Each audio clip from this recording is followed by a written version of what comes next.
Good evening, everyone, and welcome to this week's episode of the Aussie Gamers Experience podcast. Joining me in the cave this week is Grejio and Lucas to discuss the week that was.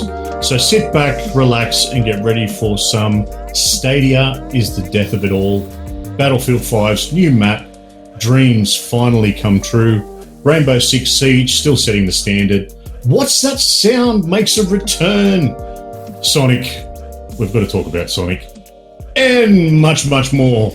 Editing Lucas, it's go time!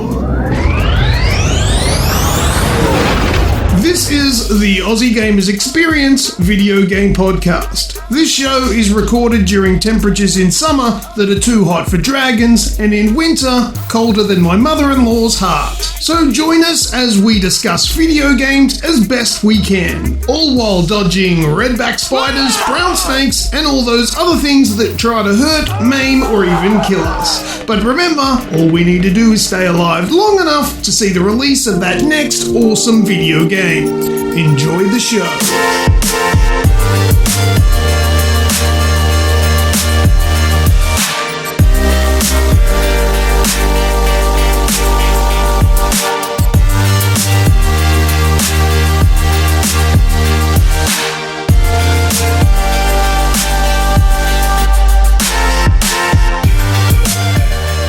Thank you for tuning in to episode 287 this week. Today is Monday, the 17th of February 2020.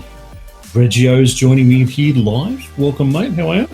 I'm good. And yourself? Always fun. Always good for a Monday. And considering the Friday that I had last week, I'm glad that I got here. Well, what happened with your Friday? I know what happened my Friday, so... Well, my Friday was just a bad Friday. How can it be a bad Friday? It was the Friday, the day of love, my friend. Day of love? It was. What's this business?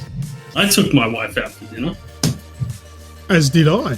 Where did you go for dinner for Valentine's Day? I went and checked out the new Lone Star in Penrith.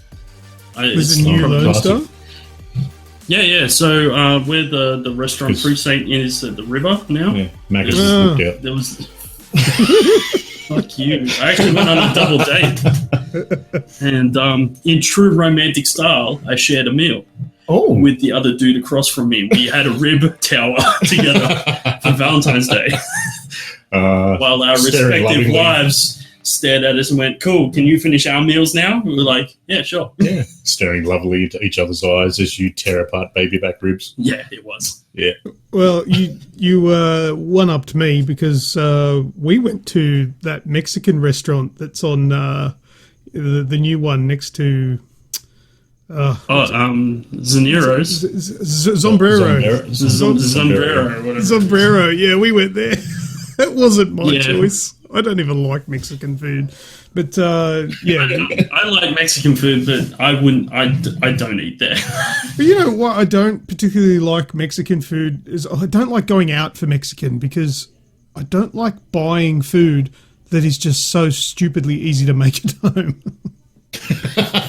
Yeah, you know, true. I would never go to an Italian restaurant and order spaghetti bolognese. Like we had that on Tuesday. God. I like that theory. Yeah, so if I go to a restaurant, I'm going to buy something that I can't be stuffed or just clearly cannot make.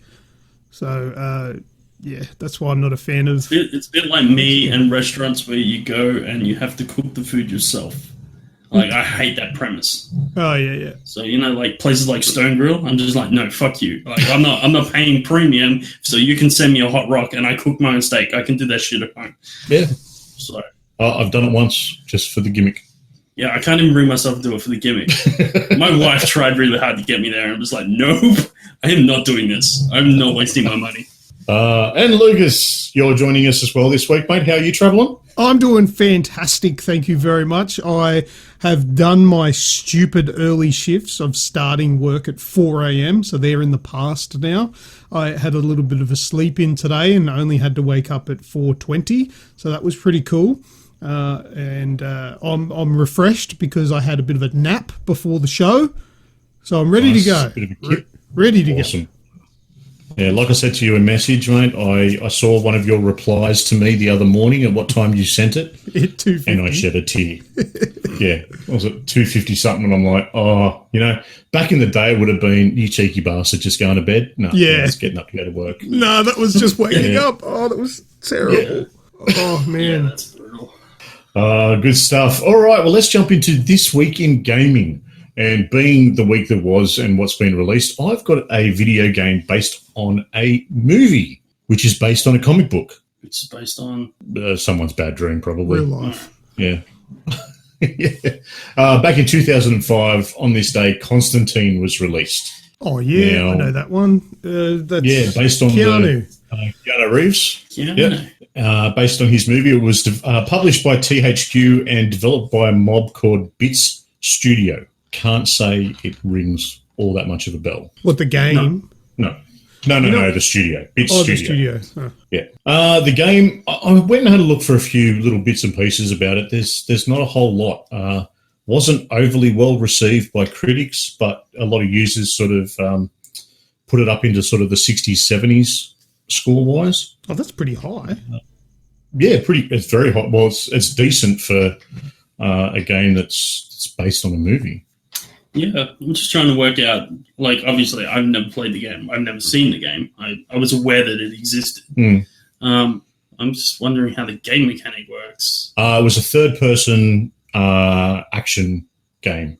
Yeah, I'm just going to squeeze it at myself now, because although I do know of its existence as well, I don't really... I haven't really seen it. Oh, you know what it looks like? It looks like Max Payne. Yes, that's a good thing to put it up against. Okay. And you know what? It doesn't actually look terrible for its age. Obviously, it looks old. Looks like PS2 style graphics, but it doesn't look terrible. 2005 would have been PS2. Yeah. Oh, there you go. Yeah. Beautiful. So that's this week in gaming. Let's say we jump into the meat and bones, the heavy end of the show. The heavy end. Heavy end section. The meaty midsection. The peaking midsection.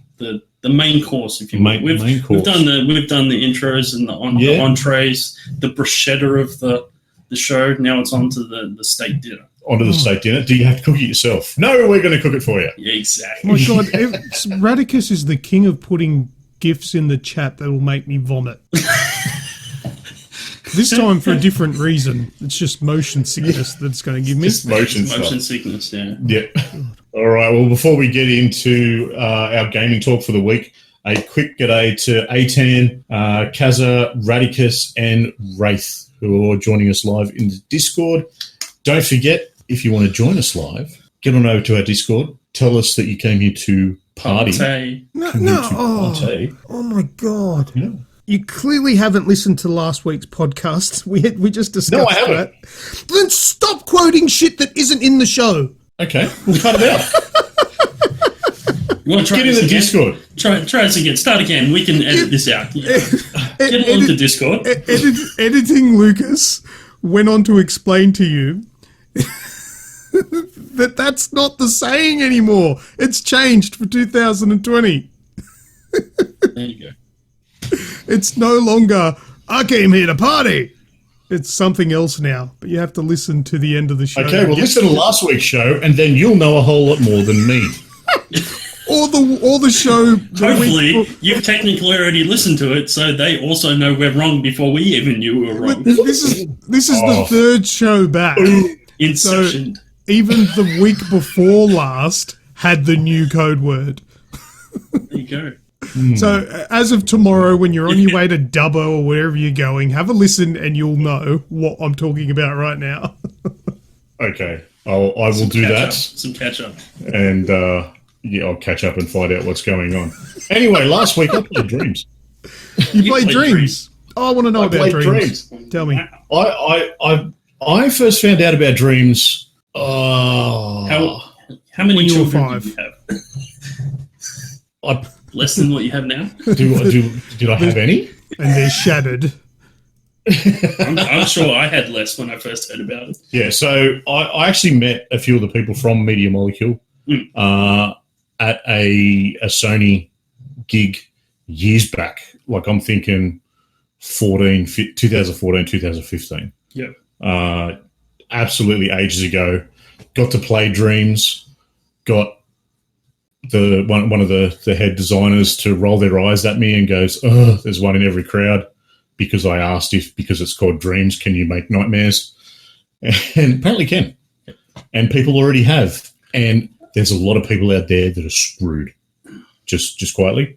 And I love it because it's all in Dreams. So Dreams is a online-based community where you can create or you can experience other people's creations. So, yep. Oh, you got to get... What is it? You got a digital code, didn't you? Yes. I was going to say, if you had the actual case, I'm going to say, dude, you need to get a big, like, clear container and put it in water. Wet dreams. Wow. Yep. I didn't even go there. All right, I was so... sitting there going, the first thing I'm where's going this to do in going? Dreams is create a big ocean. And then call it Grejio's Wet Dream. Yeah, well, there you go. Yep. So far, I've played a few little games. I played one game which I believe is called The Hallway or something similar. Oh, and what it is... Yes. Yes, you've heard of this one? I think so. Is this the one that's like a recreation of PT? So, yes and no. You go searching for someone and you get beckoned into this house and this hallway just goes on and on and on, and slowly you slip or you start to understand the insanity and this tension that you get built up on it just as you're walking along. And it's like a full designed game with sound effects, voiceover, and an absolutely brilliant story that really holds you as well. And literally all it is you walking down a hallway. Yeah, right. It plays with your mind. It's really quite creepy. Yeah, I'm thinking this Dreams is going to be quite viable. I think it sounds really good. So we did get a code from Sony, and I started playing it 2 days before release. I streamed it as well. And there was a lot on there because it's been obviously in beta and early access and all that sort of jazz for a while. So there's a lot of stuff on there. There's a lot of stuff that the Media Molecule guys have put on there as well. But now since it released on Valentine's Day, it has absolutely exploded. Yeah, that's a kind of game you need to be out there, because for me personally, I probably won't make very games because I'm not all that very good with it. But I would love to just play all the little games that people are making. I've already seen a couple online, like a recreation of Dead Space, which looked amazing. Yep. People have actually made The Last of Us Part 2. As a PS2 game. Yeah, obviously it's a little bit downgraded on graphics. Yeah. But pretty impressive. I found the best one. Yep. It's a Red Dead Online recreation. Yeah, I know this one. You know this one? So you take 4 steps and it disconnects you. Yes. Yep. I know. I saw that this afternoon. I'm like, it even comes up with an error message. Yeah, it comes up with an error message every time you do it. So there's some people out there. There's someone that's actually created the starting sequence for A New Hope. So Star Wars 5. Oh yeah. 4. Oh yeah. The 4. Yeah, Star Wars 4. So the opening sequence with them getting chased down, and then Vader comes in at the end. But yeah, how do I know it was made by someone of a younger vintage than us? The Stormtrooper doesn't hit his head. Shock. But Shocking. Yeah, the ability to make like TV series and stuff like Red vs. Blue is probably through the roof with Dreams. Yeah, 100%. And I have some footage, and I'll show it to you guys, and we'll see what we can do if we do anything with it. But the creativity and the talent of some of these people. Now, I went in and just there's music videos, there's exploration things, there's little games, there's just art pieces. So I went and had a look at an art piece of Wolverine. Now, out of the X-Men, Wolverine is my number one. And this person has gone in and made a 3D model of Wolverine, and it is immaculate, down to the, him he's clawed up, yelling as Wolverine does. They've gone as far as having little bits of spit coming out of his mouth. Nice. It is absolutely phenomenal. I'm gonna get into this week. I'm gonna install it. I'll probably do a live stream this week, and I'll talk about it. I'll give you my impressions next week. But this is sounding great because I love Little Big Planet, and someone I think it was Radicus mentioned that it's. Oh no, it was Radicus said that it's Little Big Planet for new generation, and it is like an exploded version of that, and it sounds like a actual possibly successful version of what was that Xbox one that they did, Project Spark or something. Yeah, something like that. Which was essentially what Dreams is, but didn't really pan out very well. But this one's sounding today I saw someone's recreated Fallout 4 in Dreams. So it's the start menu, and then you press the start button, and it brings up a bunch of options. So a bunch of modes that they've created. So there's a tutorial mode, and it looks amazing. Like you say, PS2 graphics. I'm saying it's not far off what you could see. I mean, the actual rendering. So they're not, but the shaping and the colors and all that, you can literally go, I see where this is going. This is just a little bit more plasticine. Well, there's 3 ways to play Dreams. Yep. So you've got your left and right sticks on the controller.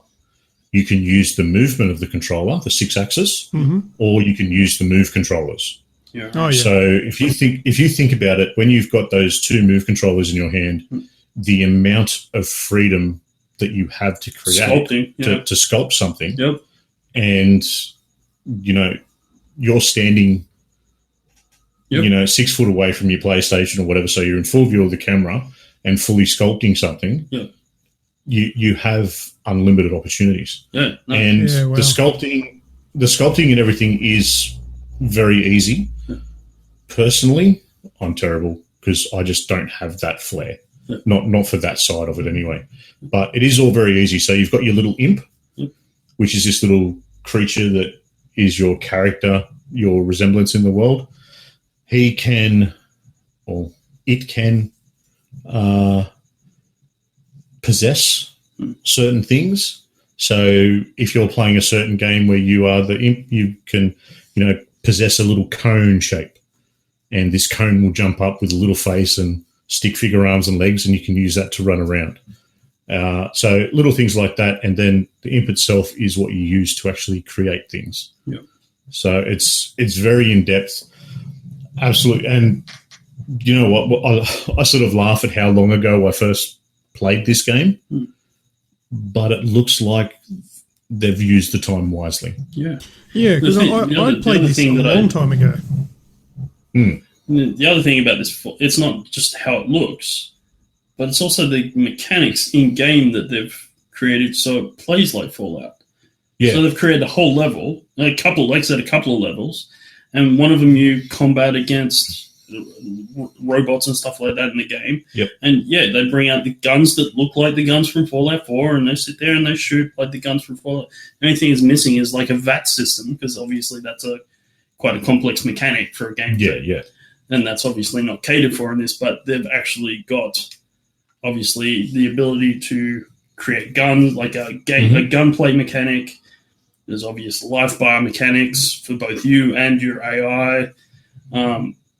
And dialogue options. So, literally, he walks up to in part of the video I watched, he walks up to a Mr. Handy, has a conversation with Mr. Handy with the dialogue prompts from 4. So, there's a whole bunch of stuff that's added in there that is so good. It's massive. So, the production values on what these people are putting into it is amazing. And even when you go and have a look, there's an option that comes up with people at your level. So there is actually levels to go through. The more you create or you watch and whatnot, and it sort of levels you up as you go. And it'll come up and say, people at your level, what are they creating? These people at level 1 that are creating these little masterpieces, and they're absolutely brilliant. And then I had someone drop into the stream that suggests that I watch, that I go and do this exploration thing. And it was nothing special, the game itself. There was a few mechanics of, you're just pretty much going around looking at things. But the polish on the graphics was to the point where the helmet this character had almost looked like a Destiny-style helmet. Just that larger-than-life sort of with that sort of Destiny flair, if you know what I mean. Yep. But then the shimmer that it had. And, something that a lot of people don't get right that have been doing it for years and years, and someone's created this in dreams. I think it's brilliant. It's good to see that it's only just started, and I can't imagine where it's going to go. Any questions you got about it, or? Nah, man. Look, I could imagine that the actual game-making process is probably going to be quite tricky, and I probably will suck at it. But that's not what I get excited for these games. It's the user-created content, which is the best in them. So you could spend an entire afternoon and play a different game every 5 minutes. 100%. You know who won't suck at the created stuff? Kids. Our kids. Yeah. Our kids will, I reckon, all three of us, all of our kids, I reckon they'll get a bit of a handle on it and enjoy themselves. So it'll be good to see. Good to see what you think as well. Grejio, I have been wanting to ask you this for a while now. Call of Duty. Oh, no, not quite that. I've already asked him that. Call of Duty. Yes. You've been playing the campaign this week. I have. And we've already discussed your rage quit. Yeah. So I can't give you a full opinion of what I think about it because I haven't finished it yet. I'm stuck right near the end. Mm-hmm. I ran into a juggernaut and I'm playing on veteran. So after about an hour last night, and it was the last hour of my night, obviously, I finally just went, no, I need to go to bed. Yes, I'm going to hate this game in the morning. I don't want to reach that point. I don't want to get to a point where I don't want to play this game again. Yep. So I was like, no, I'm taking a breather. Having said that, what I've played so far, there's parts that I like, there's parts that I'm meh. Mm-hmm. So far, and I'm hoping that the end sort of ties it up and I feel a bit better about it, but so far I feel the story is a bit draggy. It's a bit slow. Me personally. No. Maybe it's slow because you're playing on veteran. Maybe. I mean, I'm not sucking at it. Let's put that way. As I said to Pat, I like the Juggernauts. It's cheap. It's a cheap character. Because I'm just thinking, how does a video game drag when you can finish it in 6 hours? Well, I'm going to say that. Yeah, I'm saying how I feel the story is being told. It doesn't matter whether I'm playing it for 6 hours or 10 hours. If the story feels slow, it feels slow. I kind of felt like it didn't have a lot of that big action set pieces that we've come to know from Call of Duties. Nah. Yeah, there's a bit of yeah. I don't know. But then again, once it finishes off, it kind of does tie it all up. I say that with the caveat that I haven't seen the end, and I'm hoping the end fixes that for me. I see it as a more of a. It's more of a narrative, more of a sort of an intellectual story rather than a Michael Bay just everything explodes for coolness. It's more of an in-depth kind of thing. So it probably doesn't sort of just throw the story at you. It probably does sort of, lead you down certain paths.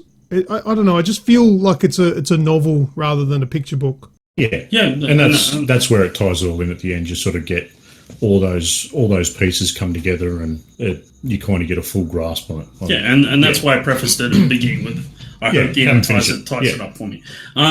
So there's that.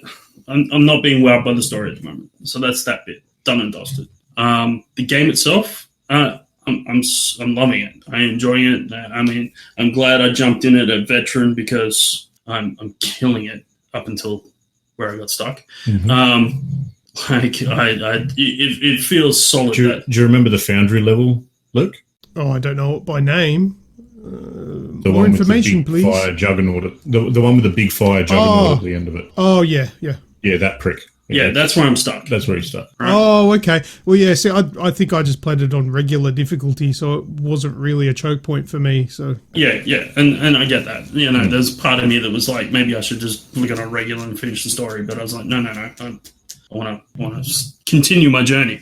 But anyway, so like I said, the game, there's some stuff that I really like about it. So the mission, without, obviously I don't want to spoil it for people, but there's the infiltration mission where you go to, how do I do this? Essentially, Price is your Overwatch, you're sent in. Yeah, it's been out enough now. We can... All right, so the Russians' house. We won't tell the end. Yeah, right? Russians' house. The Russians' house. That infiltration mission, super fun. Like, that was sick. Yeah, that was awesome. Yeah, that was some good stealth. Like I was waiting all game for that. That's my new.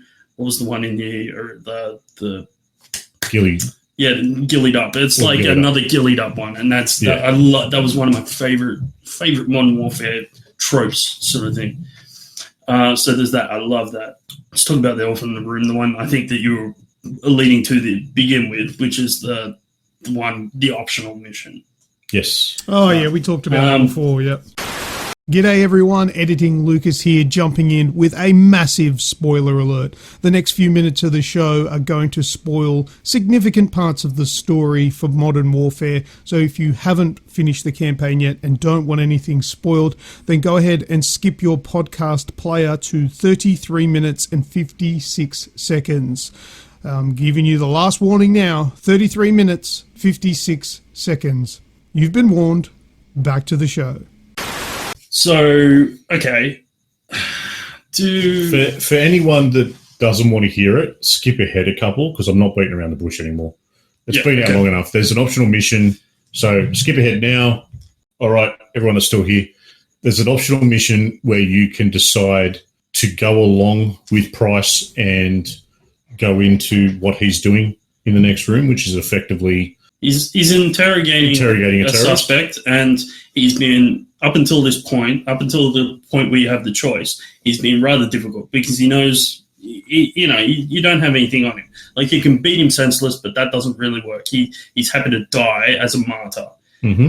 So Price sends you out says, go get a package. You go out to get this package, and you very quickly find out that the package is this dude's wife and son. Yep. You bring them in, and then before you walk in after them, Price stops you at the door and says, are you ready for this? Because you don't have to do this, essentially. And that's where it prompts it. It's a very natural prompt. It's not like previous times where they start the mission and go, this has got mature content. Do you feel comfortable? It's a very natural and for that, I think, awesome. That's a great way to do that. Yeah. Okay? So that's my first tick in the box going, yep, I'm happy with that. Obviously, I was going to tick yes because I want to see what all the hubbub's about. I went in, and the interrogation happens. You point the gun at certain people to get a reaction, and then eventually it progresses to the point where you're left having to decide whether you're going to pull the trigger on any one of those people, whether it's him, the terrorist, or one of his family. Mm-hmm. Now, you sit there, and to be fair, I didn't pull the trigger straight away. Like, I waited. Mm-hmm. Yep. I really wanted to flesh this out. I really wanted to see how hard this was going to push me. And in reality, the game doesn't push you at all. The game will just stagnates. And essentially the only thing you feel is the weight of your own decision sitting there in that chair right there about whether you, as a person, want to actually pull this trigger. I shot straight away. Of course you did. but to the left of her head. Yeah, right. See, I thought about doing that. I thought, what would happen if I shot the wall, let's say? Yeah. I literally pointed the gun at her, pulled it to the left very quickly and shot. Right. See, like I said, I sat there and thought about it, and unfortunately, I honestly started to feel the weight of my own decision here. Like, I took it quite seriously. And so I'm sitting there going, he's screaming at me, like, kill me. And I'm like, well, maybe I'm supposed to shoot him. And then I was like, yeah, but then that defeats the whole purpose of this whole exercise. I'm like, do it. And then I sat there and I go, well, so who who am I going to shoot? Like, am I going to shoot the son or am I going to shoot the daughter? The wife. And I'm like pointing the gun at both, hoping that that's enough to get me through this. I don't want to pull the trigger, but I'm like, all right, is this enough? But everyone's just sitting there silent. And like, so eventually I picked and I pulled the trigger. And as I'm sure you very quickly worked out, all of a sudden it makes you, well, you probably felt slightly okay about yourself, but when you choose and you're that heavily invested in the position, all of a sudden you're like, I feel like piece of shit because he set me up. There was not a bullet in that gun, right? So all of a sudden, and then he goes, all right, see, now I proved it. He will pull the trigger. Now we're going to load the gun. And of course, he opens up like a wound. He just bleeds and tells you everything. And then you very quickly burst out the door. What about you, Luke? It didn't take me long. I pulled the trigger. Right. I shot the mother, but didn't, That's who I pulled the trigger on, yeah. So the big question, is it necessary? Because that seems to be the question. Well, that's the question a lot of people are asking.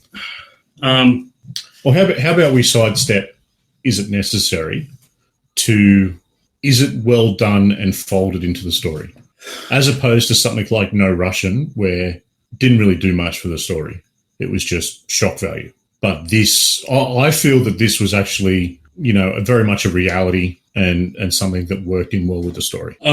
See, that's one, you can ask that question, and I'm happy with that. But it's kind of like a talk show. The question, the way you can ask that question one or two ways, and it will have a gearing, a bias to it, and what you're trying to, I guess what you're asking is, does it ruin the story by being in there? Yeah, or does it fit? Does it fit? Yeah. I'm saying, could you tell the story without it? Fair enough. It could have quite easily not been in there, and that game would have been just as engaging as it always was. Yeah. So, and I guess, like I was trying to say the other week when we had this conversation, is I don't mind it being in there, but it needs to have a higher purpose, I think. Mm-hmm. It needs to be saying something. It needs to have a higher purpose in being there other than just a brutal part of the story that we're allowed to put in there because it fits in the story. And yeah, it's a reality, but it doesn't say anything more than that.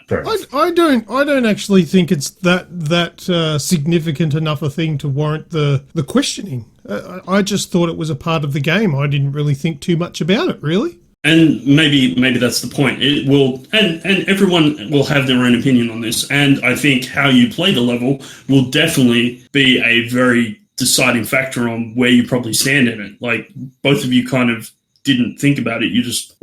Luke pulled the trigger. You thought for 2 seconds long enough to try something different. 2 seconds. Yeah, right. But you just went. Yeah, but you thought about it enough to try something different. To try something different, yeah. I did try to cheat the game, yeah. Whereas I sat there and tried the pain over the decision, and I felt the gravity of it on me when I did it. Yeah. Whereas I didn't with No Russian. That didn't weigh on me at all. I didn't even think about it. I just played it out like I just pretended I was the same dude I've always been and just shooting bad guys. I didn't pull the trigger the first time I played No Russian. Yeah, see. So, like I said, I think how you play it will go a long way to explaining your view and opinion of it. All right. Sounds good. Yeah. So you're enjoying it. I'll be looking forward to hearing what you think of the ending next week. I thought you were going to say, I'll be looking forward to you finishing it so I can get my fucking game back. There is that too. But there might be a little bit of that in there. He's like, I want to see how it goes. Down on season 2. I'm already fucking behind. On online, so I want to know how he goes with that too. Yep. Luke. Yeah. You hacked your Vita. I know, don't tell anyone. Shh, let's keep this on the down low. We'll keep it on the down low. Right. Mate, I want to know about this because it looked mint. Yeah, all right. So, good friend Nick, the Wraith, he's in the chat. G'day, buddy. Thanks a lot. He had the idea. He's like, I'm going to do this to my Vita. Because I think he's got a PSP that has the hacks done to it and all that sort of stuff. So he had the idea, and there was a cool YouTube channel that we followed, and it was like really easy to do. It was literally just plugging it into your PC and following a few pretty simple steps and downloading some bits and pieces. And I gave it a go. I went and found my Vita, which was sitting in my roof of the house and has been there. I actually opened it up, and the last time it synced trophies was in July of 2017. So it's hasn't been used. It's basically useless to me because there's not really much on there I want to play.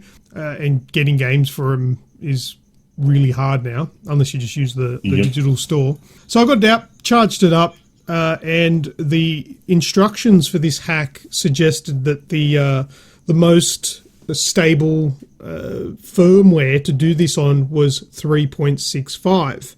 And I am not kidding you. I opened it up, looked at the system, checked what firmware I'm running. I'm running 3.65 because I haven't used it in like 2.5 years. So perfect. That's a sign. Perfect. Yeah. So I ran through all the settings, and in about an hour, I had it hacked and basically had the system on there called Henkaku, which allows you to then add things onto the console that shouldn't be there. And then I installed an emulator called RetroArch, which is actually a really good emulator that I haven't seen it before, but there's a PC version which is absolutely amazing. I did a live stream of a game last week using it, and it plays just about every single retro console game that you can think of, you know, like including Game Boy, Game Boy Advance, Game Boy Color, Super Nintendo, the NES. Don't say the N word. What N word? Nintendo. Nintendo. No, don't say that. Nintendo 64. There's also the Mega Drive, Mega CD, 32X. You name it, all of them are there. Atari, everything. So I installed a couple of games. And the first ones that I went straight to was a game called Blackthorn. Do you guys remember that one? Not me. No.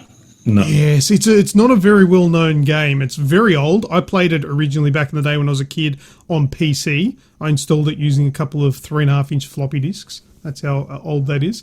And it's a game by Blizzard. There's no microtransactions. There's no multiplayer. Back before the internets. Yes, that's correct. Now back before Blizzard was Blizzard. Pretty much. And it's a platformer, kind of like Flashback, but a little bit more brutal, where you have one gun, it's a shotgun, and you upgrade it as you go through the levels to fire faster. And there's a button in the game that serves, well, for my playthrough, absolutely no use whatsoever. But it's cool as all shit. So there's a button you can press. So you face whatever direction you want to shoot, right? Like in a platformer. Mm-hmm. But there's one button you press, and instead of turning the opposite direction and shooting, he'll literally, without looking, point the shotgun back and fire.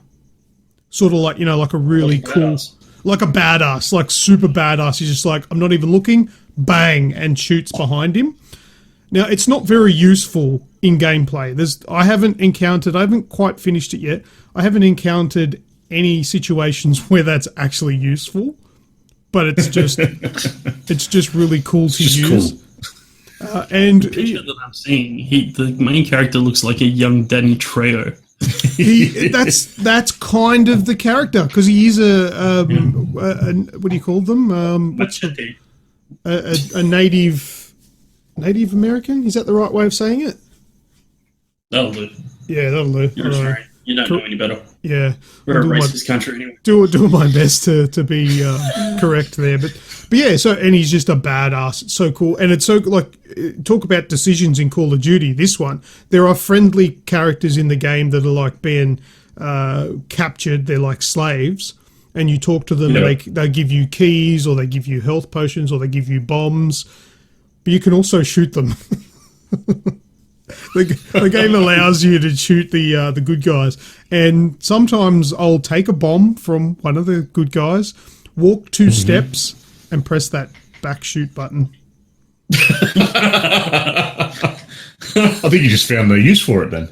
Yeah, that's all I've been using it for, and there's no penalty. Nothing happens. They just slump over and and die. It's like all pixel art, and the animations are actually pretty impressive for the time. And it's a really cool game. And I've been playing that on my Vita, and it's so good. It's given my Vita a new lease of life. It's bloody impressive. Also, further to that game, I gave Teenage Mutant Ninja Turtles 4 Turtles in Time a go, because that game's sick. And that runs awesome on the Vita. It is so great playing that game again. But Nintendo 64 games, they run like crap. There is something about the emulation of the Nintendo 64 that just makes it really tolling, and it doesn't work. It works. They work fine on PC, but they just don't work very good on the Vita. The Vita just doesn't have that grunt. I've heard that a few times. I've heard that with the N64 emulator stuff. Yeah, it's just a strange architecture that just uses a lot of grunt for some reason. And the Nintendo 64, by today's standards, that doesn't have a lot of grunt, but it's just designed to play those games. So it struggles. So if you want to play Nintendo 64 games on it, you kind of have to turn the sound off. So if you don't emulate the sound, it actually runs fine. But what game do you want to play with no sound, really? I'm not interested in that. No, exactly. But then there was something else that Wraith told me about, which this is where it gets real questionable, because I own these games that I've played, right? On the emulator, so I'm sort of doing the right thing, kind of. However, there is another little hack that you can add, and I'm not going to give too much information about it because I'm not going to promote it. I don't recommend this. But there's an actual thing that you can literally just connect the Vita to your PC after you've done this other hack to it, copy it over, run it, install it, and it essentially just gives you a list of over 3,000 games. And when I learned where these games are coming from, because you download it directly off the internet onto the Vita, what it is a back door into the PlayStation Store. Oh, wow. Okay. Alrighty. You can download. Literally just doing that machete back shotgun thing to PlayStation, just going, thanks, buddy. Boom. You can literally just pick from a list and press X, and it installs it. And it even installs it from the actual store. Like, there's a download list, kind of like on the PS4 where you go into your downloads. It just, once you're in that app and select that game, it pops up in your download list as if it was downloading it from the store. So it's coming straight from the Sony servers, and it downloads. It has PlayStation Vita games. It has PlayStation 1 games, PSP, PlayStation mobile games. All of them are there. It has the demos. It has the DLCs are all there. Absolutely. There's themes. Absolutely anything that is on the PlayStation Store, you can download for free just by pressing X on them. That's questionable. So just for the record... No, there's no question. No, that's not even questionable. I don't think there's a question to it. That's straight up illegal. Oh, well, yeah, okay. It's not quite... Yeah, you're right. The questionable's been a little bit kind. But yeah, just for the record, I've not done that. Sure. That's good. That's good. I would believe you. It's, like you said, it's questionable. Yeah. With a fucking capital question mark, even if that's possible. The person that does it is questionable. That's right. The action itself is not. But it requires no effort whatsoever. It's just... But this is testament to how much that Sony have just given up on the Vita. Fuck it. Just do what you want. That's such a throwback to the early noughties. When it was that's the ease that you... Well, it goes back to what I said last week about the whole bounty hunter Xbox thing, and then I said, PlayStation gives you a T-shirt. Gives you a T-shirt. Well, why would they take a T-shirt when they can get all your games for free? Yeah. Wow. So yeah, I put the emulator on there this week, and yeah, I'm using my Vita again, which is crazy because it was in storage. It took the battery about an hour before it registered any power after charging it. I thought the thing was dead. Oh dear. But anyway, so yeah, I'm loving it. It's great. Good stuff. All right, Battlefield 5. So Greg left here last week, and I was looking at Battlefield, and I'm like, we'll go and see what the new thing's like. No, it's a bit late. No, I won't do that. And then it just magically started started playing. And so Battlefield 5 has had a new update, the War in the Pacific.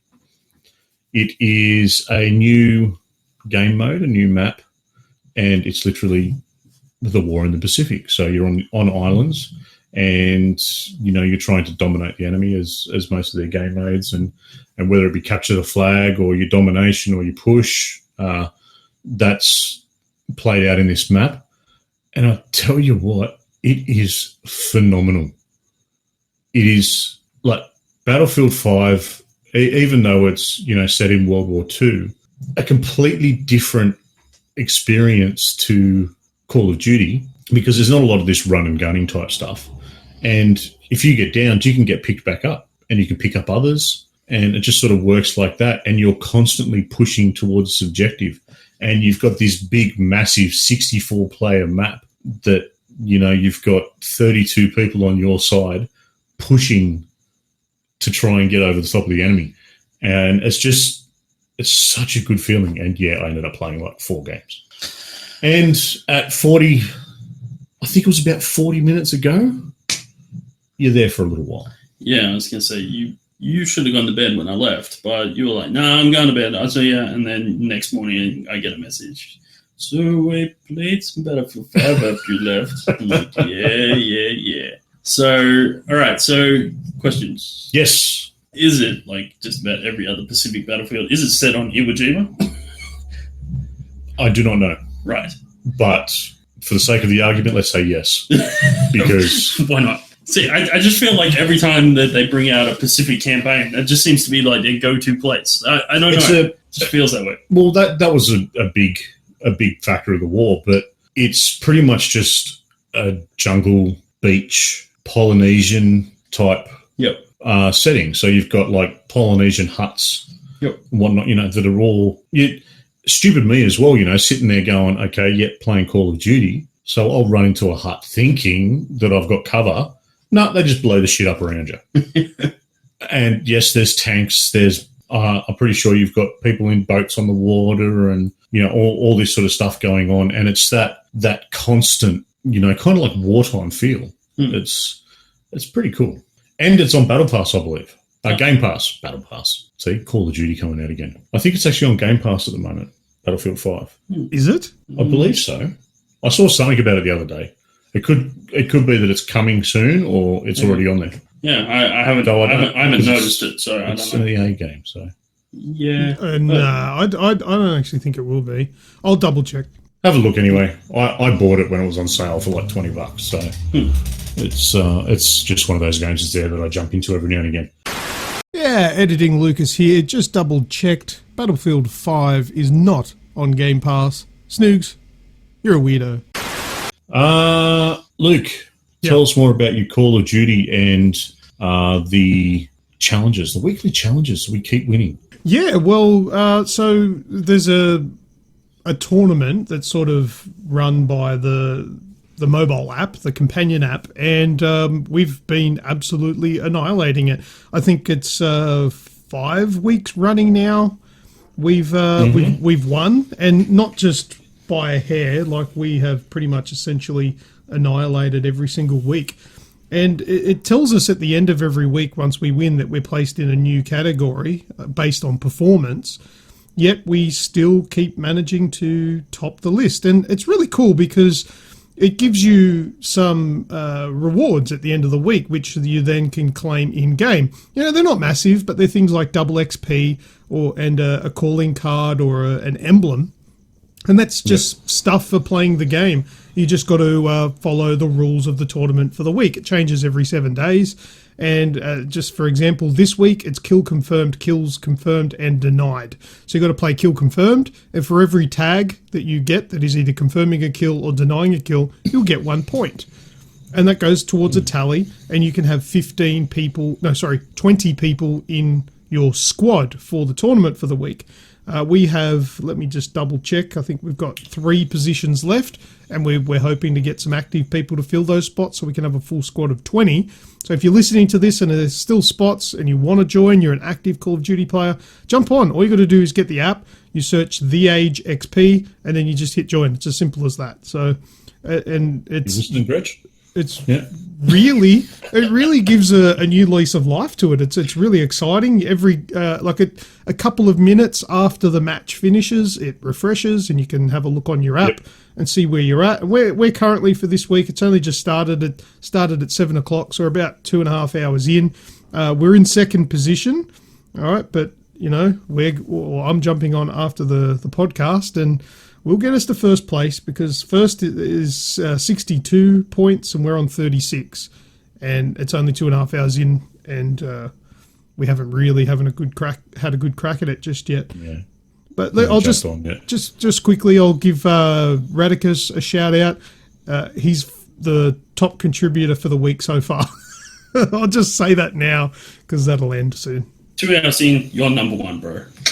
Cha-ching. Yeah, it's sick. I love it. It's good fun, and I love that it gives you a different thing each week. What game have you seen me play for this long? Multiplayer online. Oh, have you gone and bought the battle pass again? Well, yeah, I had the COD points from the last one. Yeah, I have. Yeah. Well, that's a testament to itself. Oh yeah, absolutely. And if I didn't, if it didn't give the COD points, I probably would have bought it again anyway because I'm enjoying it still. I'm not done with it. And there's the content they're just throwing at us. There's heaps of free content. There's heaps of good content in the battle pass, like new guns, and the operators are still a little so-so. They're a little bit better this time around, season 2. The emblems are cool, and then it gives you free actual money, like in-game money that you would have to buy with real money. It gives you COD points. So if you play it enough, you don't have to pay for the battle pass again. You get enough money for it. So I'm loving it. Awesome stuff. Need for Speed. You got any updates on that one? So I played a lot this week. Mm-hmm. I just picked it up, and there's a whole bunch of stuff that I need to finish off. So I've completed all the activities that went with it. So all the jumps and drift areas and speed traps, they're all done and dusted now. All the collectibles are all collected now. So I've collected all my prizes for that. So all my cars are unlocked and all the skins are unlocked, and which means I can make pretty looking cars. And I have done a couple more cars in that time. So yeah, that's pretty much. I was just playing. I just wanted to get back into it and play a bit more. Nice. But yeah, nothing amazing. Just like I said, jump in and get going. Yeah. Awesome. All right, Luke. Well, do you want to finish it off, mate, with your care package and your pickups for this week? All right. So this week, the week just gone, I had some pretty cool things happen. Now, I have made a video about it, which is available on our YouTube channel, so you can see what I'm talking about. But Skrill, one of our long-time listeners, great community member, and, of course, awesome friend of ours. He lives over in Perth, and he sent me a message saying, I found this, do you want it? And it was just a picture of Sonic the Hedgehog on the Mega Drive, the original one, the first one. And I said, you know what, yeah, I'd love that, because I've got Sonic the Hedgehog 2, and I'm starting to build my collection of Mega Drive games, and that'd be great, because I don't have that one yet. And he goes, yeah, no worries, I'll send it across. I said, how much do you want for it? And, of course, being Skrill, he's like, no, nothing, man, I'll just send it to you. And a couple of days later, he sends me another message saying, that's in the post for you now, but I found a couple of other games lying around and an old console. If you don't want it, throw it away or give it to someone else, but it might be a good display piece. He didn't actually say what the console was, and I thought, oh, that's pretty nice of him. That was pretty cool. It arrived, and there was a whole bunch of games. So it came with, obviously, Sonic the Hedgehog. These games are in, pristine condition. Looking at the cartridge, I would swear that nobody has ever touched them. It looks mint. And the Sonic the Hedgehog came with the instruction manual, came with the poster that was in it, the original Sonic the Hedgehog poster. I was amazed when I saw you unfold that. Yeah, check out the video because you'll see what I'm talking about. I'll put the link in the description to the video so you can quickly go to it. But it also had in there an Alex Kidd in the Enchanted Castle. He had Michael Jackson's Moonwalker. Had a baseball game that I'd never heard of, but it's a Genesis for the Sega Genesis. I've never actually had a Genesis game before. And like a Mega Games kit, which had a couple of games in one sort of thing as well. But then the console that he's talking about, because he didn't actually say what console it was. I just thought it might have been, I don't know, just something laying around. But it was actually a Mega Drive. It was the original shaped Mega Drive. So not the Mega Drive 2. I have a Mega Drive 2, but not the original one, because I gave my original one to my older brother. And I was literally floored by this. It brought a tear to my eye because I was so... I just loved the fact that I loved the Mega Drive, and Skrill just gave me one. And I've been, unbeknownst to him, because I haven't really mentioned it anywhere, but I've actually been eBaying Mega Drive consoles, trying to find the right one that I want to get, and he's just gifted me one. Just for nothing. And posted it out to me. So what a legendary bloke. He is just... absolute tops. He is a really nice guy. And... I've said to him, I said, look, if you don't want money for this, you're going to tell me what you want, and I'll 3D print you something cool and send it across to you. But he's pretty much got just free reign. He can ask for whatever he wants. I don't think I'm at any position to say no. So that's what I'm going to do for him. Also, for cool things this week as well, is the Arkham City Collector's Edition from the Gamesman. And I don't know, they're just getting rid of some old stock, but Arkham City for the PS3 was $19.95.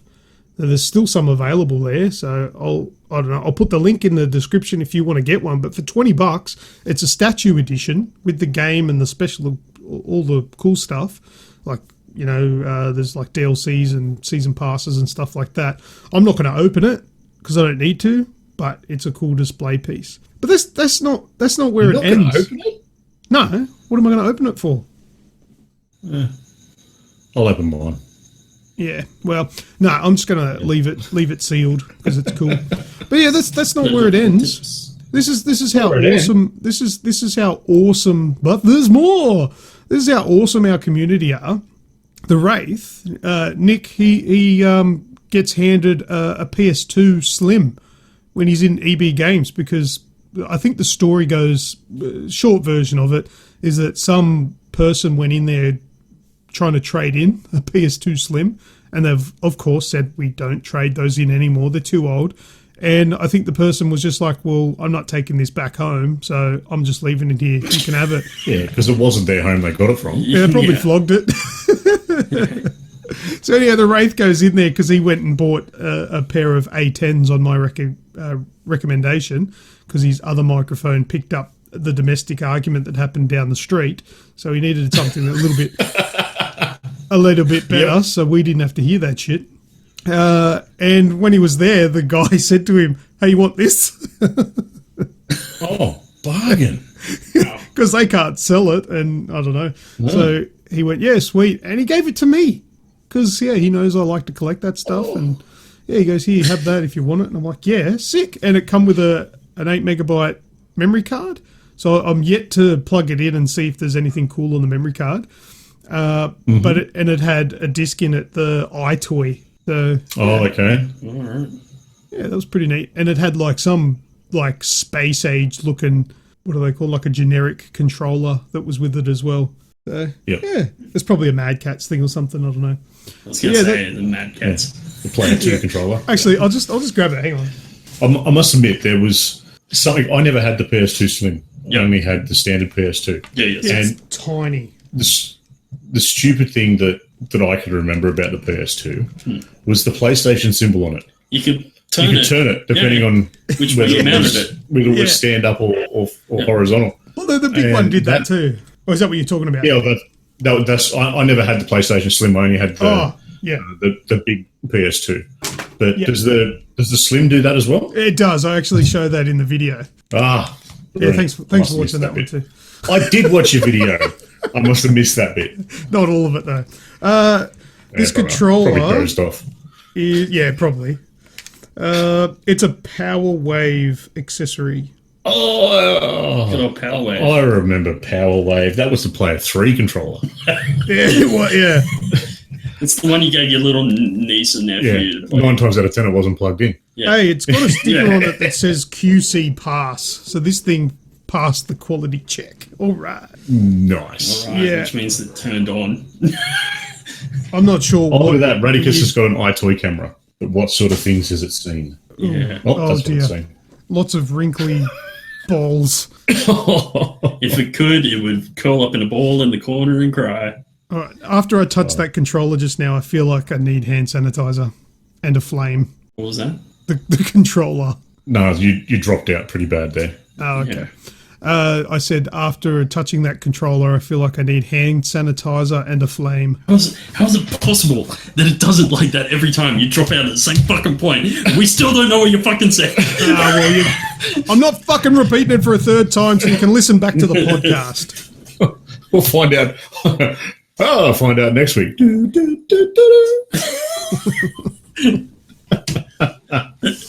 All right, boys. Anything else you want to talk about before we jump on to the next bit?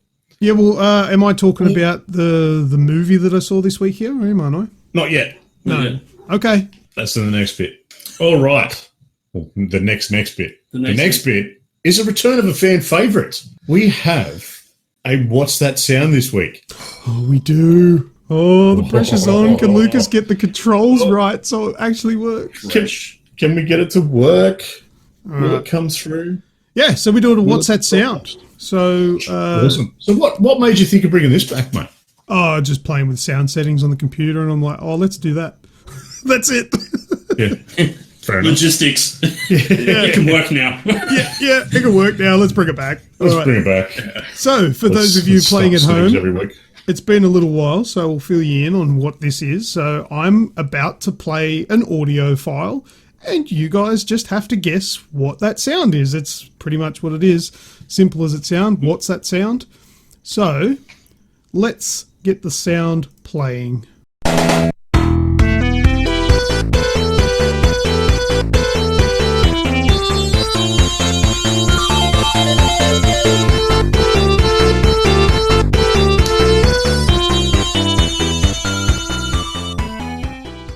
There you go.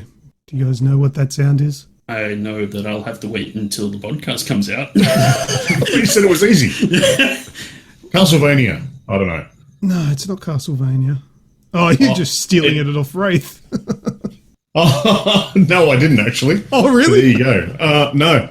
No, I was looking at him. You didn't look at the screen. I hadn't looked at the screen. I've got the office turned around the other way. Yeah. It sounds familiar, but I'm grasping at straws. Greg? Yeah, I got Oh, you already said you don't know. All right, well, A10, you're on the right track, but it's got to... I'll accept that as a win. A10 is correct. The answer is... Suck it all, you playing on Sunday. No, it's... You lost. It's not. No, Radicus, that's wrong. However, to be completely impressed, I would want to know what level that was. But just saying that answer is sufficient for a correct. Well done, as A10. seems really... Oh. As seems really intent that her answer is correct. Well, as come in before A10. Where?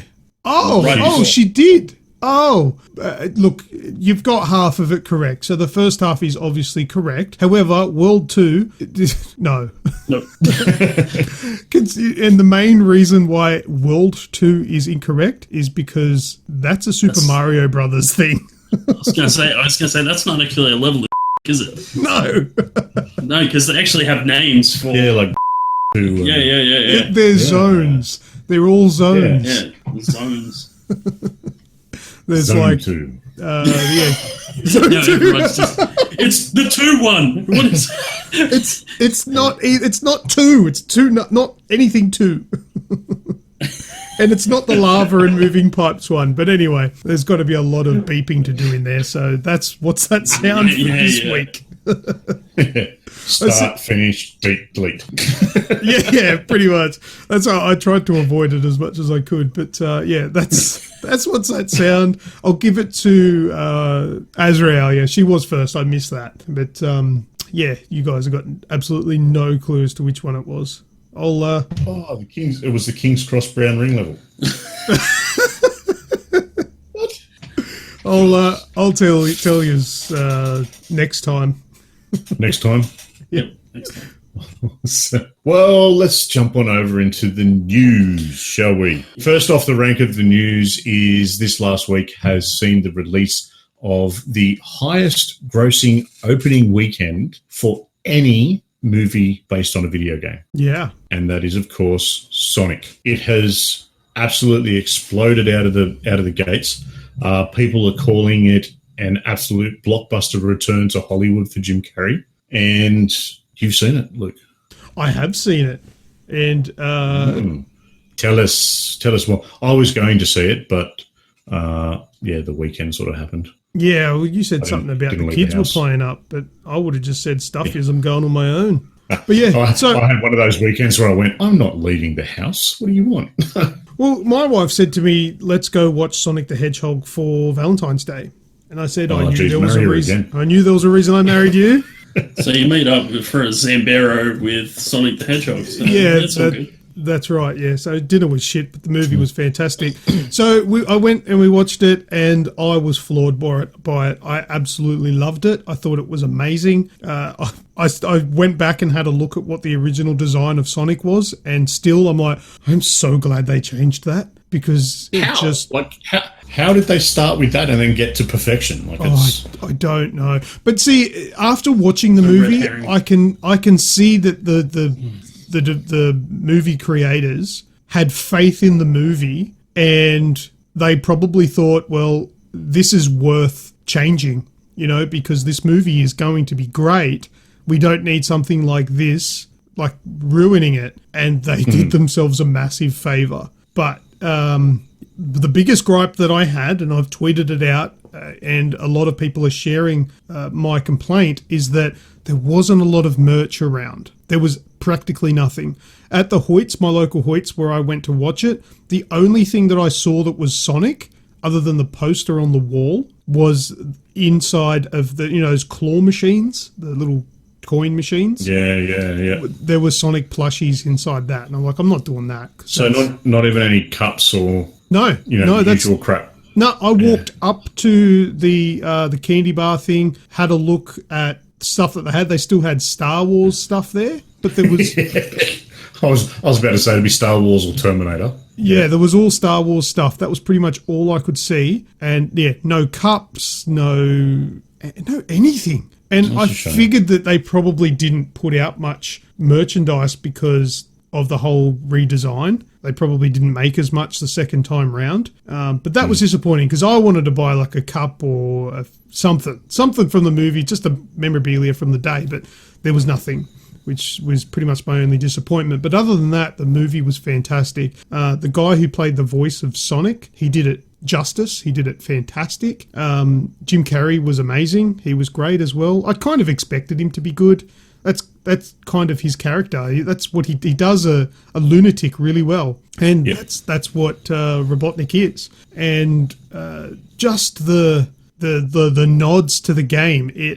While it is its own thing and does take some liberties that aren't exactly how things go in the game. In the game, it still does stay quite true. There's a lot of things in there like, yep, that's a complete adaptation from the video game, the way that they've done that. I don't want to point out specific bits because obviously spoilers, the movie's only just released last week. Yep. But it's great. I didn't think I was going to like the main character. The guy that plays the friend of Sonic in the trailer? The guy that's in everything? I didn't think I was going to like his character because he's kind of just like that guy that is always in movies with CG characters. But he was good. He was a good accompaniment to Sonic. I thought it was great. I think people should really go see it. It's doing really well. I've got, what's it say here? Estimated $100 million for the weekend worldwide. So that's like Friday, Saturday, Sunday, I think. And as you said before, that makes it the greatest showing of all time for any video game movie. And that's great. That's great for us because all of the video game movies of the past are notoriously horrible. Yeah, I think Sonic has a bit of an advantage in the fact that it's not its first venture outside the medium of gaming. Like there's been TV shows and cartoon movies. Yeah, so like there's I guess there's been a little bit of a feature film. Yeah, but there's been a little bit of. So I was having a discussion with Pat before we started the show that I was listening to a podcast this week, and they were talking about it's about writing stories for movies and stuff like that, and they were talking about video game transitions to movies, and they were talking about the biggest issue that it faces is the fact that generally characters from video games aren't true senses of characters. They're essentially glorified avatars of the person playing the game. Yeah. So essentially, a lot of avatars have the personality of the player, and what drives the motivations of that character are generally the player, not any sort of character fleshing out and this sort of thing. So I think the fact that Sonic has had some of that previously built into other mediums helps flesh out his character, gives them a little bit more scope and something a little bit more solid to work with. Yeah. But like you said, if they're tying that into all those little homages and nods and winks and see what we did there kind of moments, I think, you can't lose with those kinds of things. Yeah. Well, there were three things that I said this to my daughter before we went into the movie. I said there are three things that needs to be in this movie that are tie-ins to the game, and I will be happy. And all three of them appeared. More than I was expecting appeared, of course, but the three specific ones that I chose, they were in the game. So I was happy. Well, that's a good start, yeah. Do you want to know what they are? Or would that spoil? No, I don't because I've... my eldest is 7 in year 2 at primary school. And she come home and one of her friends at school had told her what happens in the end of the movie. Oh, you don't. So she proceeded to go, oh, but by the way, Dad, because I was telling her that we were going to go and see it, and I'll still get around to taking them. And she's like, oh, yeah, so-and-so told me that this happens. Yeah, I was just scared. Be careful. Anybody that hasn't seen it, don't spoil the end. It's like the after credits scene thing. Don't. Yeah. But don't walk out either. Make sure you stay for the after credits thing. Yeah, stay for the after credits. But I just looked at my daughter and I went, you don't do that. Oh, what complete and utter innocence. Yeah. Oh, yeah. She's oh, what do you mean? I said, honey, friends don't tell friends the end of movies. If they tell you the end of the movie, they're not your real friend. Wow. So now she's going to discard that friend. Oh, no. No, if that's all it's needed. It was just one of those things where it was, oh my God, I was in shock, and my wife's sitting there going, just let it go. I'm like, but I don't know. Yeah. Well, the three things that I'm talking about, they're not spoiling. They're just things from the game that I wanted to be like. All right. Well, what are they? They're like little quips or whatever. I don't. Yep. Well, what they are? Fire away. One of them was, there needs to be a scene where Sonic gets hurt and drops rings. Okay, because that's what happens in the game. That needs to be in it, and there was. But see, the thing is, the way that these things are integrated, it's impressive. It's not just stupid like they've copied from a game. They've tied it into like a realistic scenario. The second one was he needs to eat chili dogs. Okay. And the third one was there needs to be a scene where Sonic is tapping his foot. Yep. As in that GIF that is in the chat. Yep. Okay, all three of those things made it into the game, into the movie, and more. Keep your eyes out for little things that tie to the game. There's like a whole heap of cool stuff like that. We're like, oh that, and it was just nostalgia overload. I absolutely adored it. Brilliant movie. Got to see it, guys. Got to see it. I'll be seeing it very shortly. Whenever you go to see it, let me know if you need someone to go with. I might consider going again. Oh my god, that's rings going inside Sonic's ass in the GIF in the chat. Oh, God, just brilliant. Come and collect rings. All right, Greg, the Nintendo PS. Yeah. The Nintendo PlayStation is up for auction. It is. Oh, yeah. So, those that are like aspiring to have the prototype of the Nintendo PlayStation better have themselves, at the very least, a spare 600 grand. Because at the moment, that's pretty much what you're looking at to even be in the hunt. At the moment, the price is 520,000 Australian dollars. Yes, or $3 US. By the time they factor in all the auction commissioning fees, which is a hefty 20%. Ouch! Yeah. That's... So the auctioneer is 104. Heritage. So it'll be about 600, a little over 600 grand. Doesn't it just come out of the final value? No. It's on top of. Mm-hmm. Yeah. Mm. So anyway, the auction closes on the 6th of March. So there's still a little bit of time for this price to go up even. So we'll get that mad rush at the end. Yeah. But anyone that's interested in having a look, and these guys kind of specialize in selling like game memorabilia stuff like original versions of computer games and stuff like that. It's called Heritage Auctions, so if you check them out, because they reckon there's a couple of other items that are going to be sold by the 6th of March that will also break records for their class. So at this time, the Nintendo is definitely going to. For whatever, I don't know what the class of item is, gaming stuff, console stuff. Yep. But it is be the highest valued auctioned piece of whatever its classification is. So yeah, awesome stuff. Well, mate, keep going. Yeah, Ronda Rousey. Just run through this one because who doesn't like Ronda Rousey in the gaming world? Oh, look. I'm sure as a person she's great. I mean, we didn't really talk about her when she joined Mortal Kombat. So, we should probably talk about the fact that she has just scored herself a lucrative game streaming deal. She is going to stream games on Facebook for people to watch and meet the real her. Cool. So her first one will be tomorrow, which will be the Tuesday. So you guys will miss it. She's doing it for the Australian Bushfire. All right, well, that's charity stream. And then following that, she's going to be doing it regularly every Monday morning on Facebook. You'll be able to catch her. She'll play something. I'm excited. And chat with those. Yeah, get to hang out with Ronda Rousey. So if you're a big fan, and I'm sure there are big fans out there, give it a crack. Maybe we can watch her play as herself in Mortal Kombat. Yeah. I'd love to sit there and watch her play with herself. I left that alone.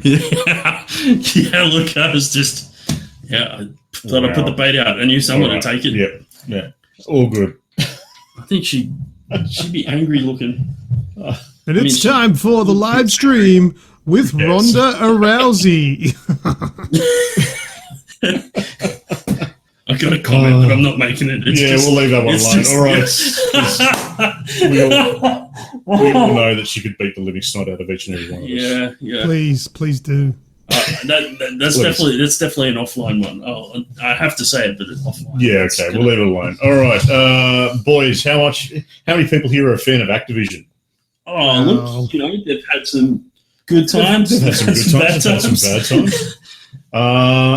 Look, there's a rumor going around. So this is kind of news, but it's also part of the rumor mill.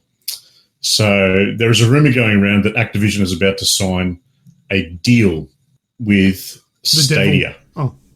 Well, there you go, the devil, yeah. The devil. So they're about to sign a deal for Stadia to be the ones that will stream all of their future titles. So they're looking at. So the rumor is that they're going to sign an exclusivity deal with Stadia after recently pulling all of its games from GeForce Now, which I believe is an NVIDIA streaming platform. Yeah. Now, what does it mean Now, what does it mean, Basil? What does it mean, Basil?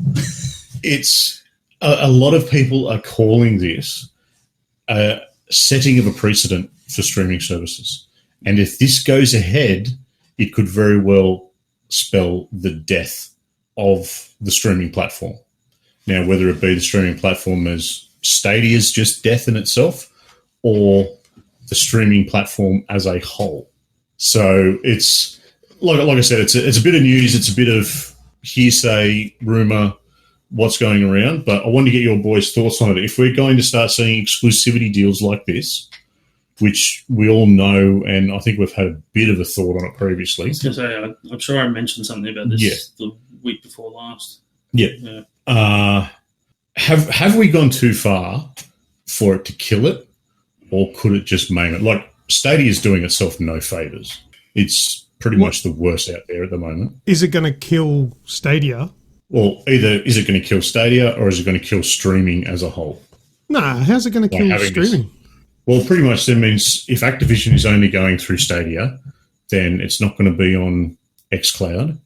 It's not going to be on any of the other ones. So that means that the only way to play Activision games will be to have a Stadia subscription. No, or buy the game. Yeah.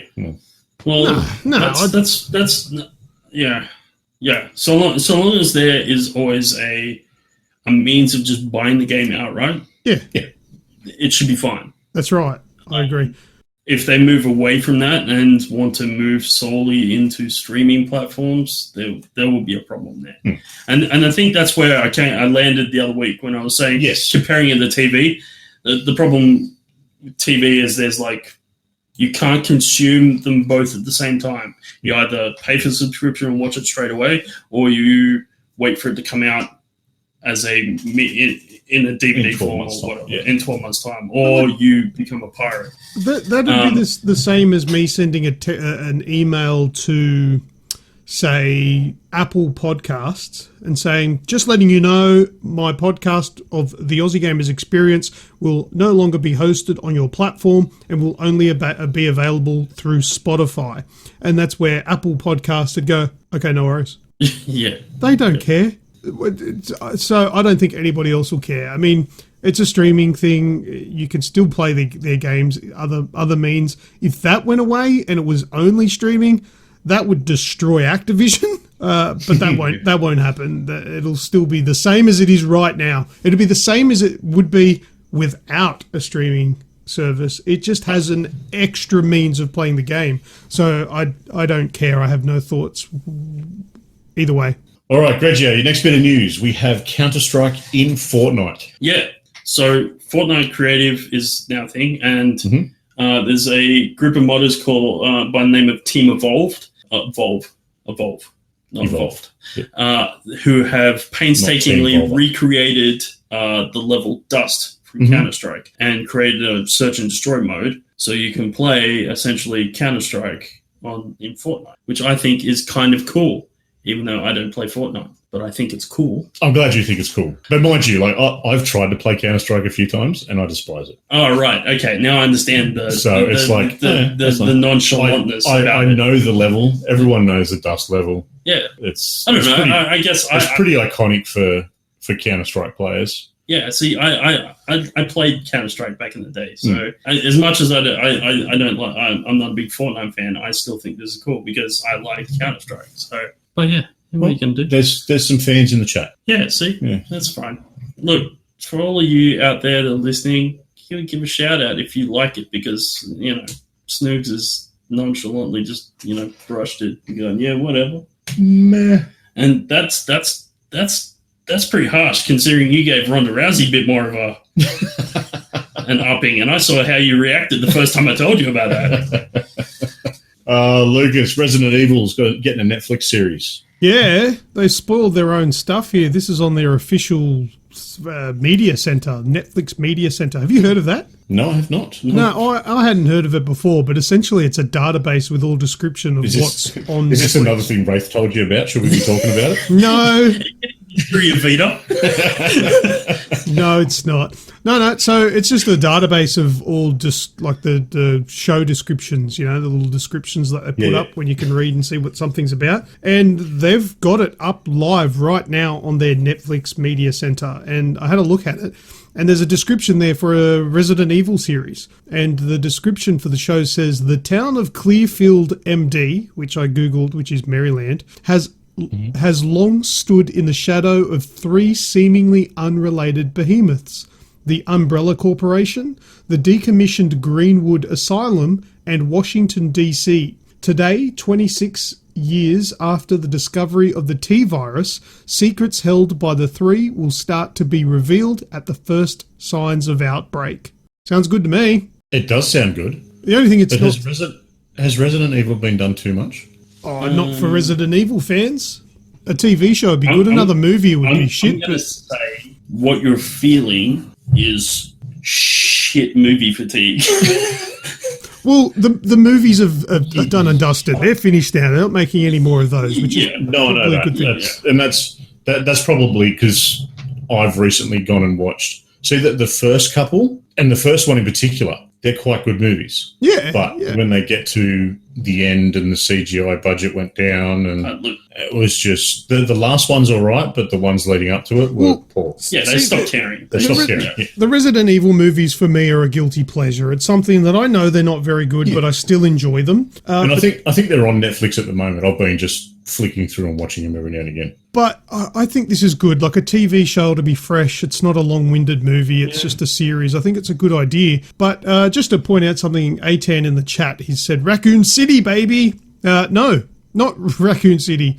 For some reason, it's in Clearfield, which is, I think, north of Washington, D.C., if my geography is correct. I know it's correct. I don't know why I'm pretending. I just thought like I knew that. I looked at a map earlier. I looked at a map. Yeah, so it's not Raccoon City, which is weird, but... No, that's good in a way too. Yeah, I don't know. It keeps it away from that. And well, I don't think it matters terribly, but it is different. Maybe it may put some little cameos of someone from Raccoon City or something.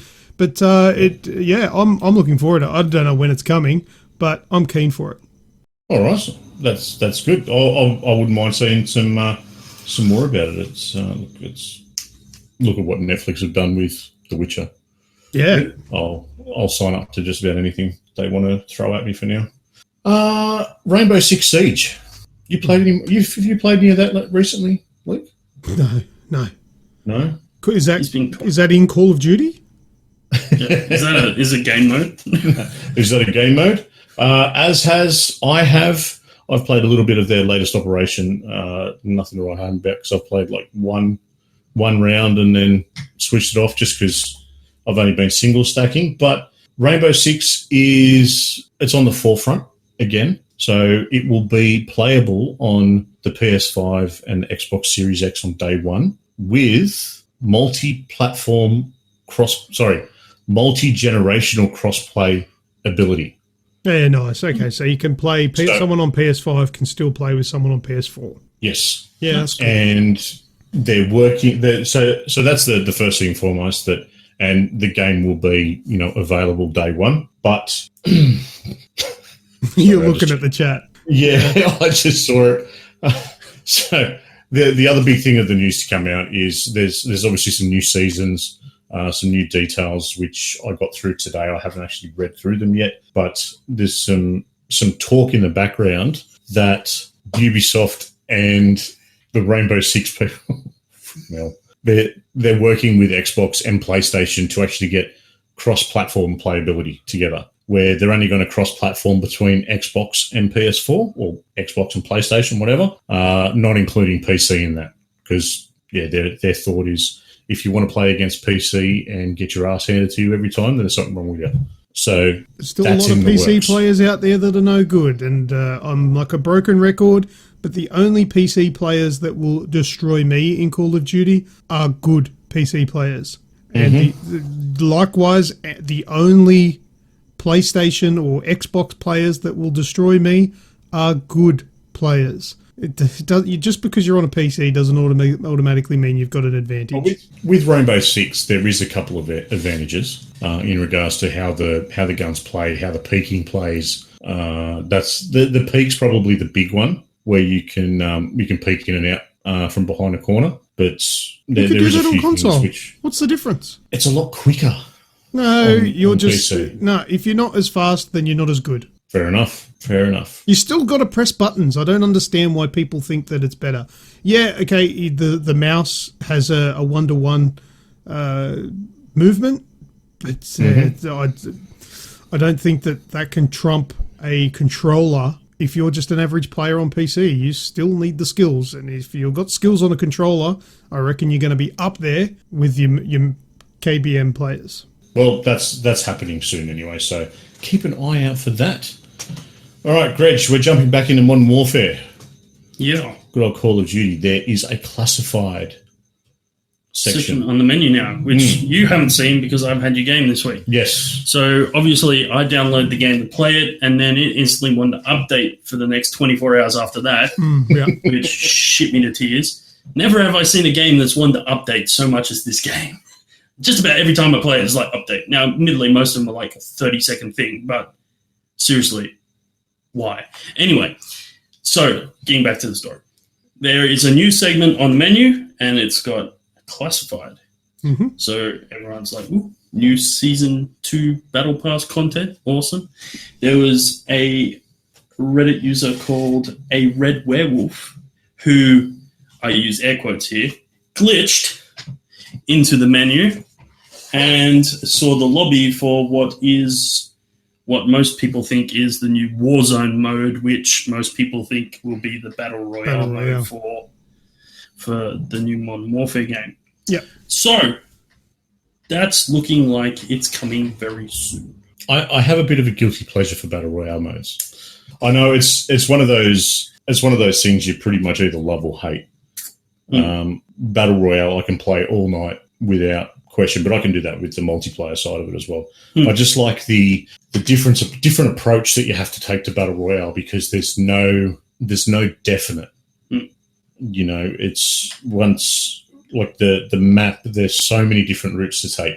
There's so many different areas to land, and you can land in the same spot 10 different times, but there'll be 10 different weapon drops in that spot.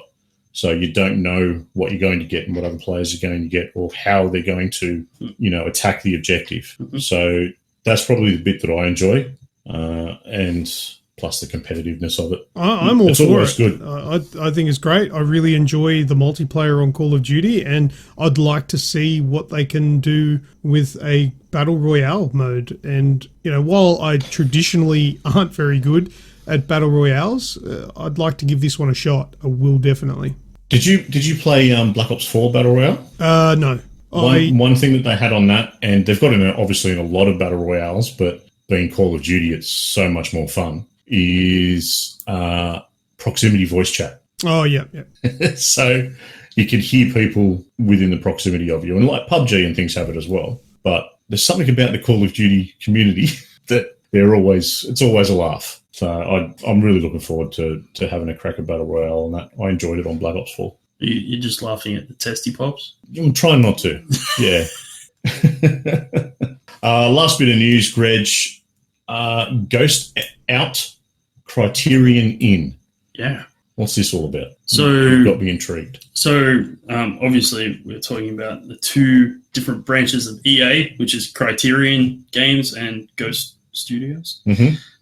They have both, their common thread is Need for Speed. So of the last couple of iterations of Need for Speed, Ghost has been in charge of making it, but before then it was Criterion. Yep. So what's happening is EA has, it's pretty much dissolving Ghosts. It's creating a bunch of different things out of it. So some of the team that was involved in Need for Speed are moving on to Criterion, where they will, obviously continue to make Need for Speeds, because will be Criterion's job now. Yep. Again, and the rest of them are becoming like an engineering tech support for other branches of EA. Okay. So it'll be more of a support system built in as opposed to becoming a new branch or arm of game development. So, yeah, look, it'll be interesting to see how Criterion handles picking up Need for Speed again. Mm-hmm. Obviously, we haven't seen a car game out of them for a little while now, I don't think. No. So I think, well, you know, they did the Burnout series, and like I said, they were responsible for the early 10s versions of Need for Speed, so like Most Wanted and stuff like that, the reimagining of Most Wanted. So, yeah, I just want to know if this is what Criterion's going to do now. That means that once again, we're not getting Black 2. What the fuck? We are never getting Black 2. I know. I just keep living in hope. We are never getting Black 2. Luke will get fucking Splinter Cell before I get fucking Black 2. Yeah. I fucking hope so. But man, if it happens, will he have the shirts? Yeah, it's going to be announced at the next E3. Yeah. Jesus Christ. I've got to stop looking at the chat. All right. I believe that's it for news, boys. Any other things that have popped up? No, that's it. That's it. All right. Into some last words. Okay. First thing off the cuff out of last words. Big shout out to everyone that's chatting along and making me lose focus over in the chat.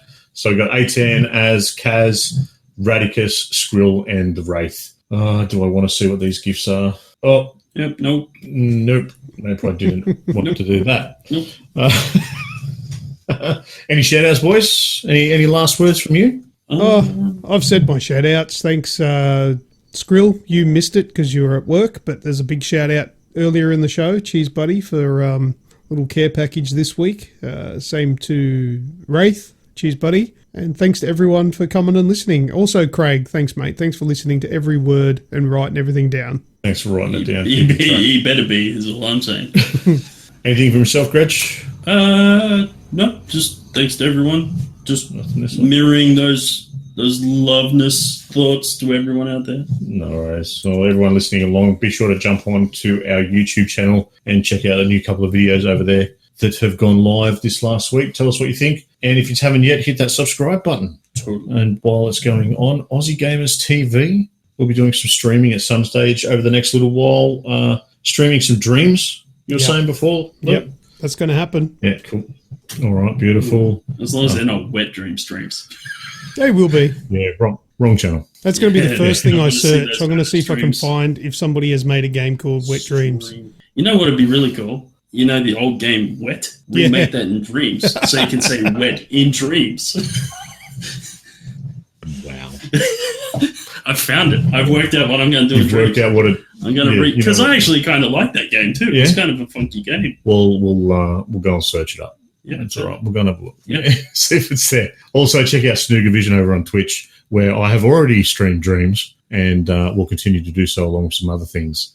I want to point out something that during the podcast, A10 has managed to get us more points for the tournament. So not only is he listening to us in the podcast, he's also getting points for us contributing. Special shout out. Good lad. That's because we're now in first position. Awesome. Also, don't forget over on Instagram, Grejio XBL, everything that's going on over there. All right, you boys ready to close up the show? Yeah, ready to get into some Call of Duty. Ready to get into some Call of Duty. Nice. This would be a nice feeling. Oh, you don't have the game. Oh. Thank you very much to everyone that's listening to the show, and especially those that are still listening this far along. A super special thanks once again to our live listeners who've been chatting away and making me again. What the hell is some of this stuff? That's nuts. Greg. Yes. Luke, thank you for joining me, boys. My pleasure. Had fun. Yeah. As always. To all of our listeners, feel free to continue any of the topics we've discovered on this show over in our Discord channel or back on the Facebook page as we're starting to liven up the place again. To get in touch with us directly, you can shoot us an email at info@theagexp.com. And while you're at it, don't forget to hit up our website, www.theagexp.com. theagexp.com. Links, as always, are in the podcast show notes and descriptions, wherever you find them. That's all from me. As always, I've been Snoogs. I've been Lucas. And I have been Grejio. See us. Bye-bye, dude. Well, that's the end of another show, and if you're still listening to this part of the show, then know this, we love you. Come and join our exclusive Agents of Age group on Discord using the link in the description. Just join the server and say hi, quoting, "May the age be with you," and you will be added as an Agent of Age. Subscribe to this podcast using the links that are in the description for your convenience. Thanks again, we love you lots. See you next time on the official podcast of the Aussie Gamers Experience.